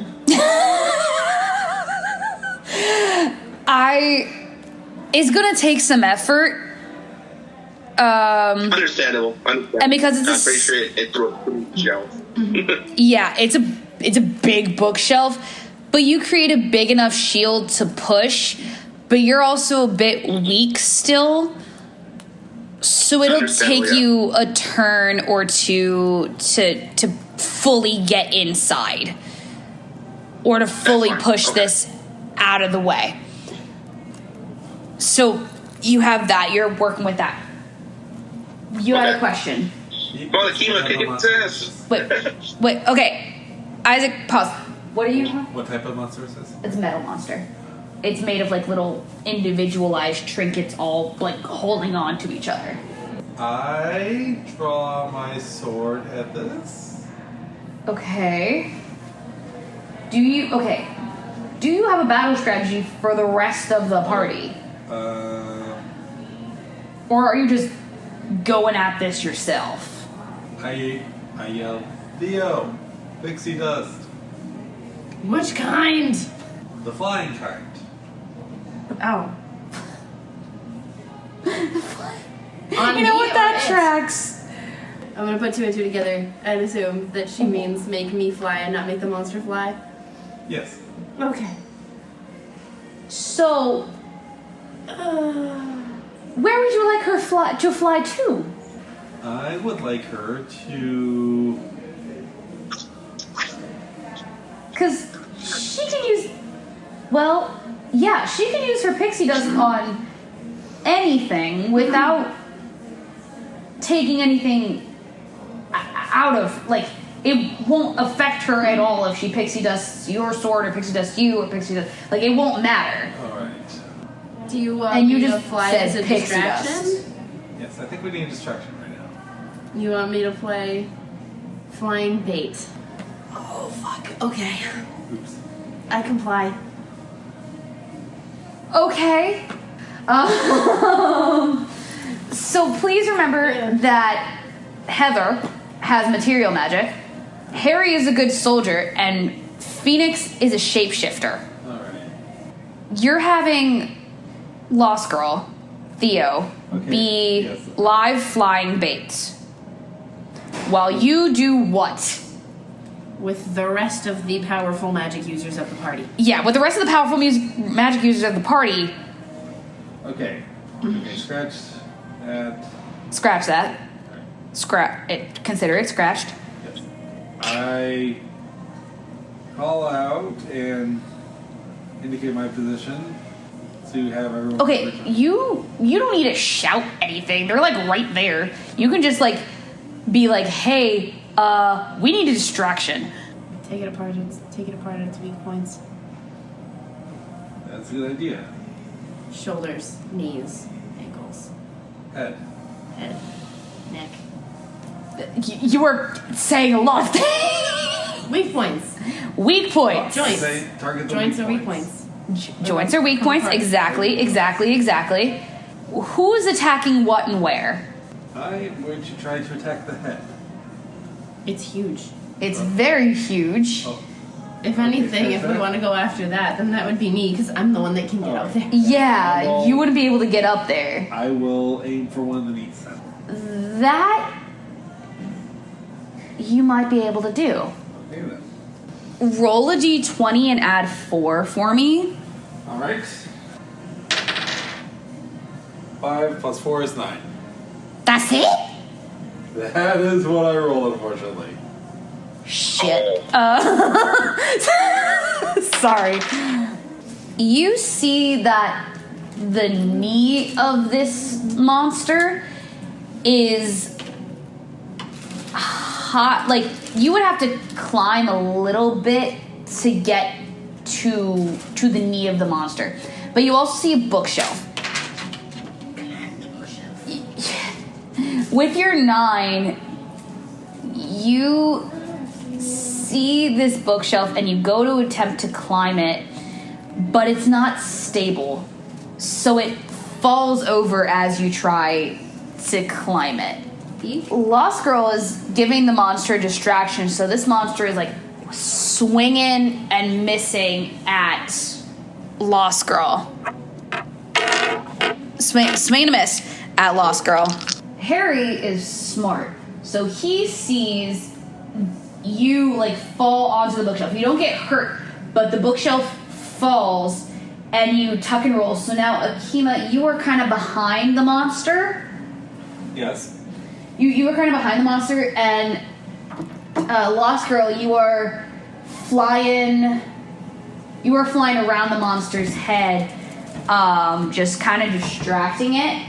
Phoenix goes up and kind of transforms into like this firebird phoenix, like her namesake, trying to melt the like iron of this thing, but it doesn't melt. It just is. It doesn't even phase said monster. You'd physically have to like hit this thing to be able to move it at all. Heather has started using her magic to throw different books and things at it, and her eyes start to go a little black, and like there's black corners coming into her eyes, and her fingertips start going a little black. This is where she takes a bookshelf like full of books and magics it up to the monster's head, hitting it straight on, causing the monster's head to knock back, but it doesn't come fully off. And it flips its head back, and now it's mad. It was mad before. Well, now it's real mad.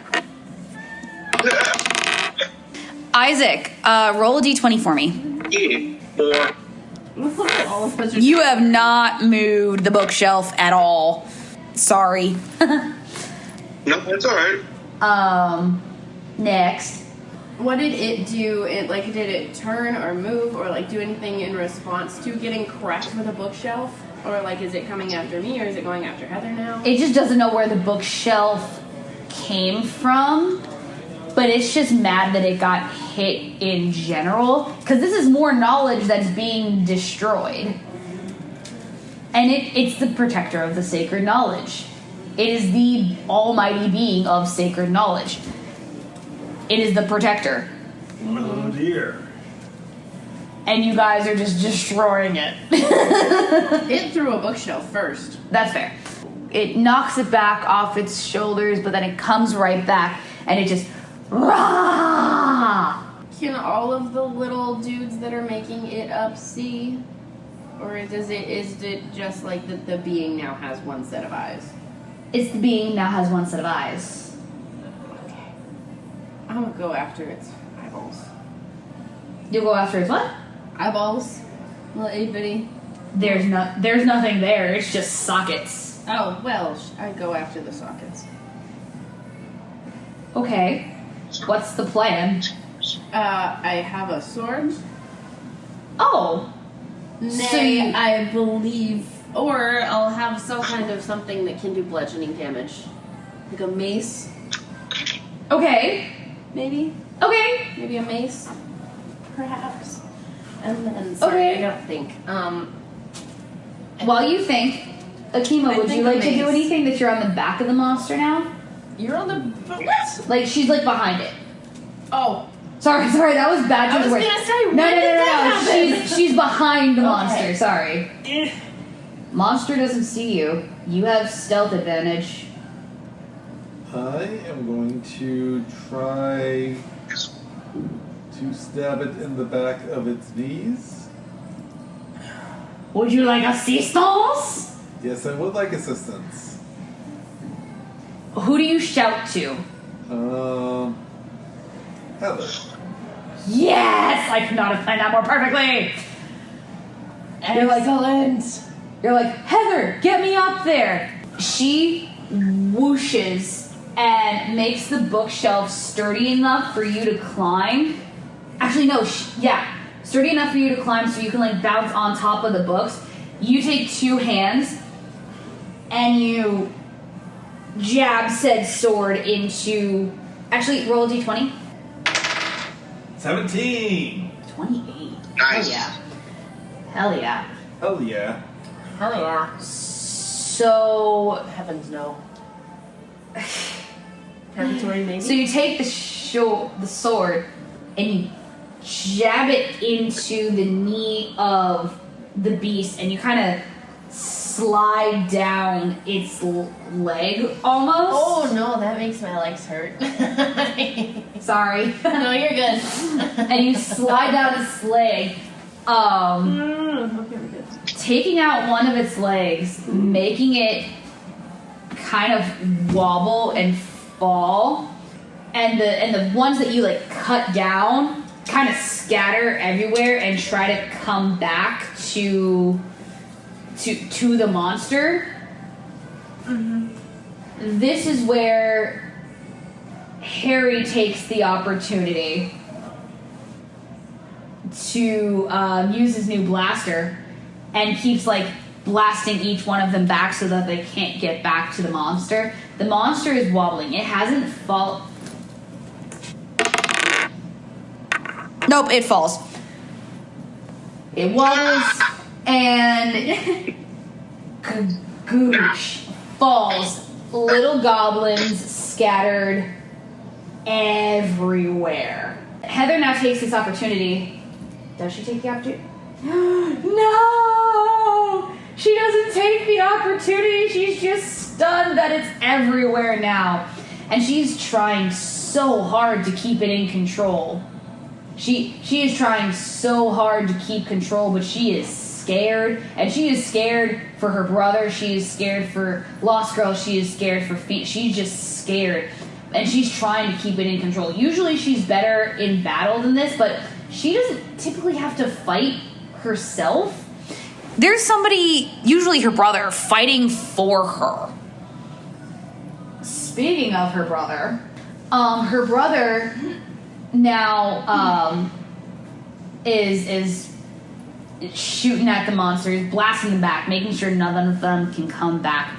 But now that the little goblins, you see just how many of these little library goblins there are. And they're all, like, they didn't form back into the monster because they can't, like, reach each other.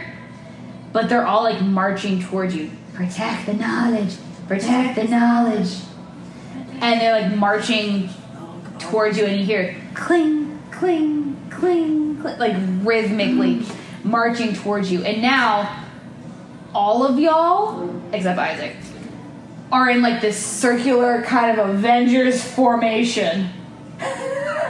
And you're ready to beat some shit. You just don't know what you're beating. Yeah. Isaac. Yeah. Roll a d20.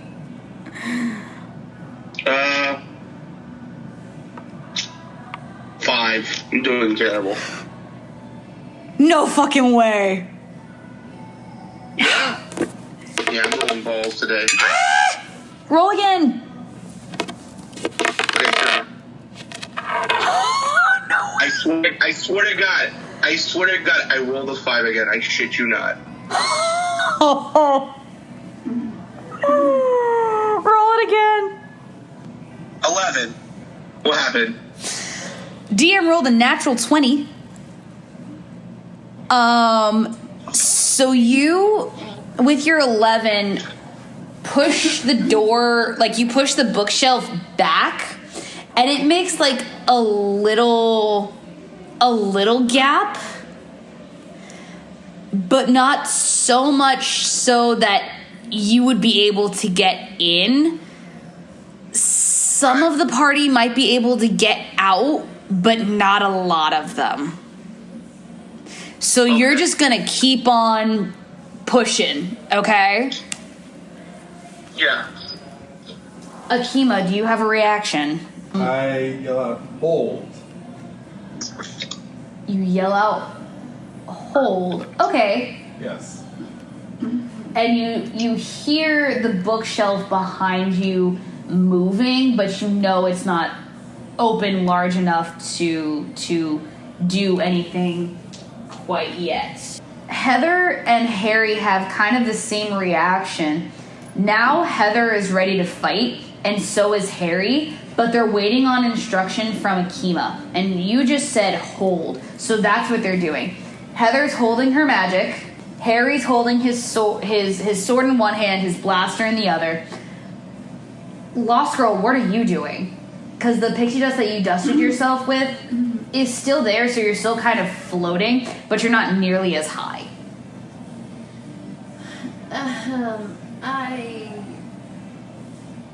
Did I notice Isaac opening the door a bit? Yeah. You can definitely like hear it, and you can see it like being pushed forward. But because of how many goblins there are, it's still kind of blocking it, and it's a very heavy bookshelf. And you got to remember, you're in the museum part now, so there are prying eyes like everywhere. So if you wanted to, you could probably maybe call upon some of the museum statues, but only if you wanted to. Can I ask the museum statues just like call out, like help him open the door?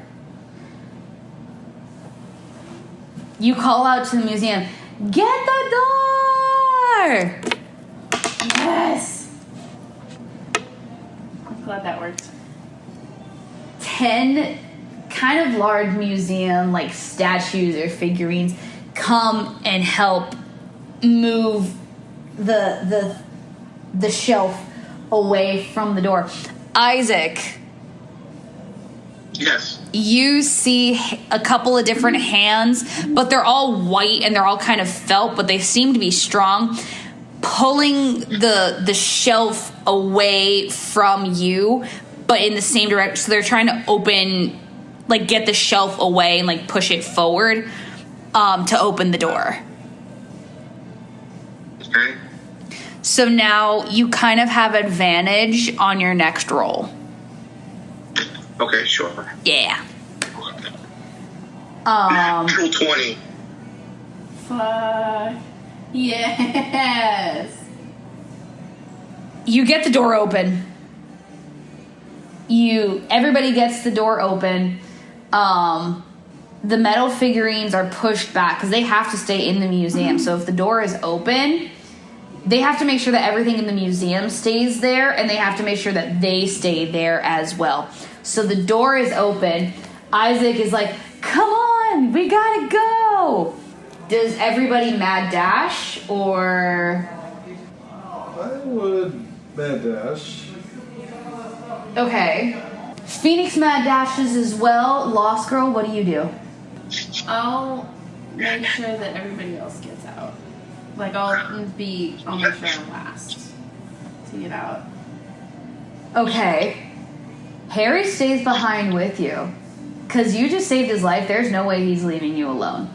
Everybody else mad dashes out of the library. And now it's just you and the metal monsters. And they've surrounded you kind of tightly. They've surrounded you kind of tightly. You had one opportunity to get out, and that was it. Yes? Hold on tight and don't let go. Again with this shit. Alright. I'm sorry. No. You're fine. 17. Roll a d20. 17. Yeah, buddy! You pixie dust the both of you. You fly up. And you fly up. You see that all of the metal figures have made a face almost. And as you fly out of the door, you see the mouth open and close, and it just says, "Sacred Nomad!" And the door closes. Y'all made it out with all of the books that you needed. And surprisingly, none of you really took any hit points. Yay! But y'all did some decent damage. I gotta give you credit where credit is due. Yay! Okay, she got out because how did the monster was still chasing her?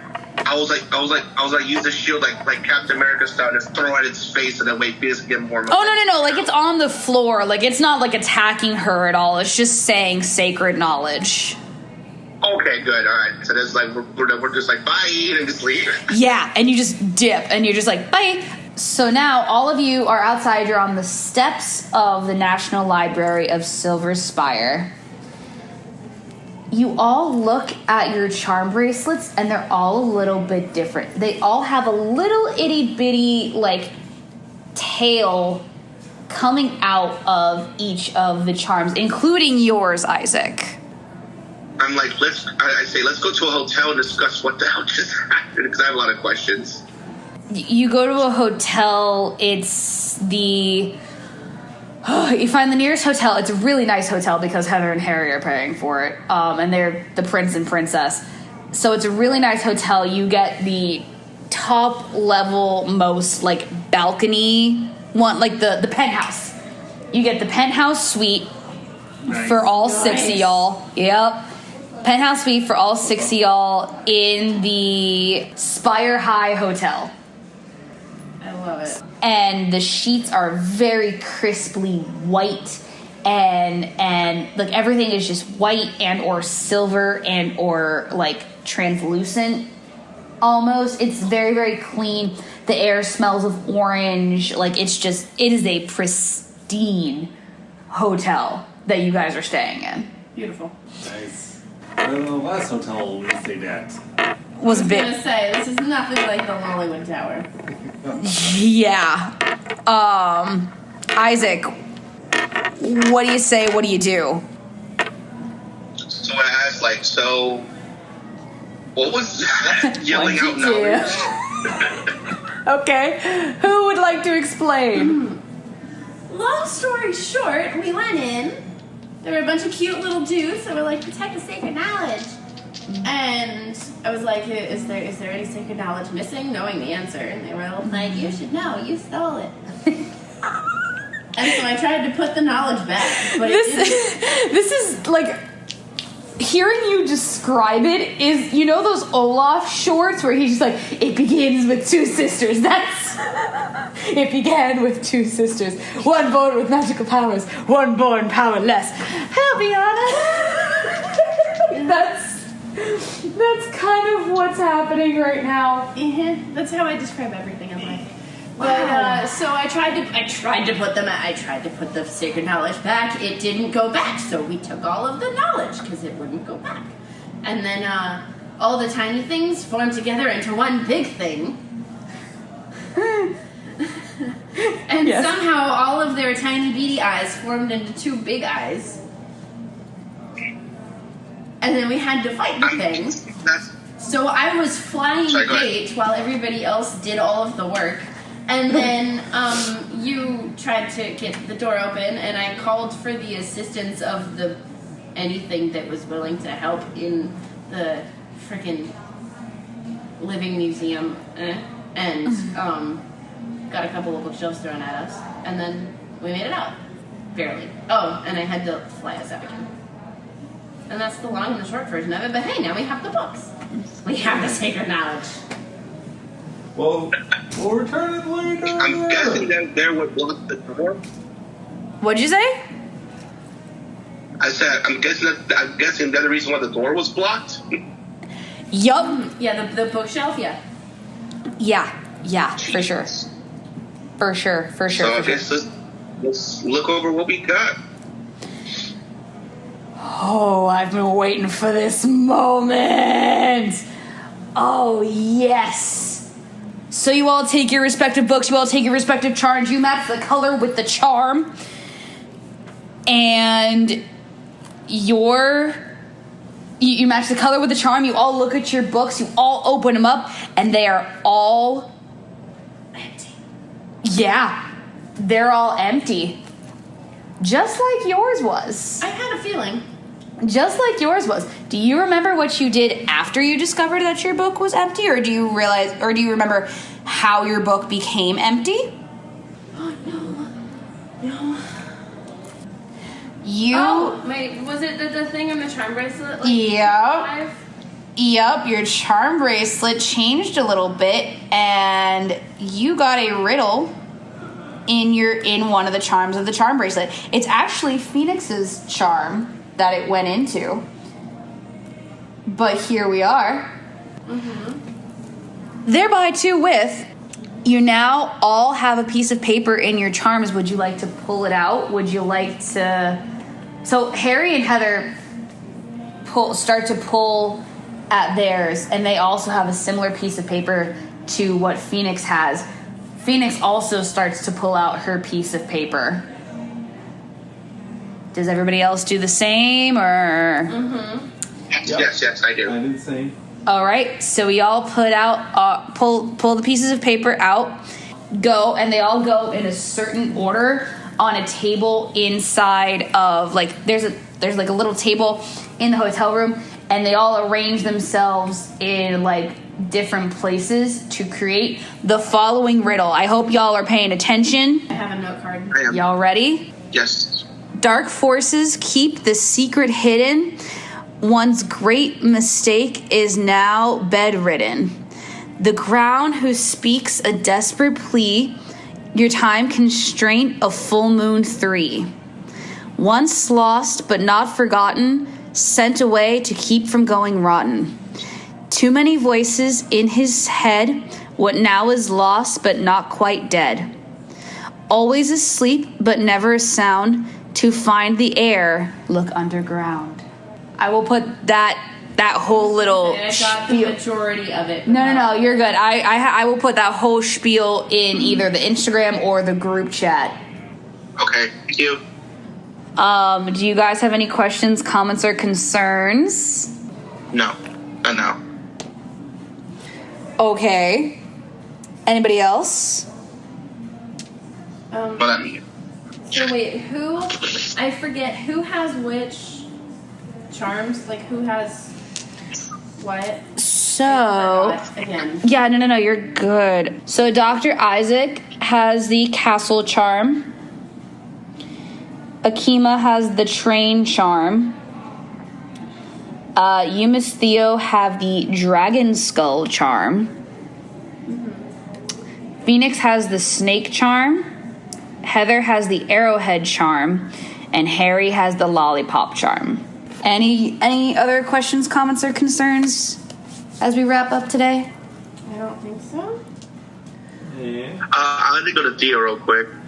Huh? I like to go to Theo real quick. Yes. I kind of sit next to her. I gently hold her hand and I say, "What Is there anything I can give you in return for what you've done? Just name it, I'll get it. It is yours. Aw. I don't think there's anything at the moment, love. But just stick around. All right. Just hold me to it. I owe you. Please. I owe you so much. Yeah. Thank you so much, Theo. Whatever you want, just let me know. I'll try to help you get it, or, hopefully not through sneaky means, but, legal means, but, whatever you want, I'll get it for you. Listen. I'll keep that in mind. Yes, sir. All right. That's where we're going to end the session for today. Thank you all so much for coming out. It's been fun. It's been great. Fun on the bun. Yep. I'm so proud of you, team, of kicking some ass. Yes, we love kicking ass. Yes. Kick ass, take names. All right. Yes, you should.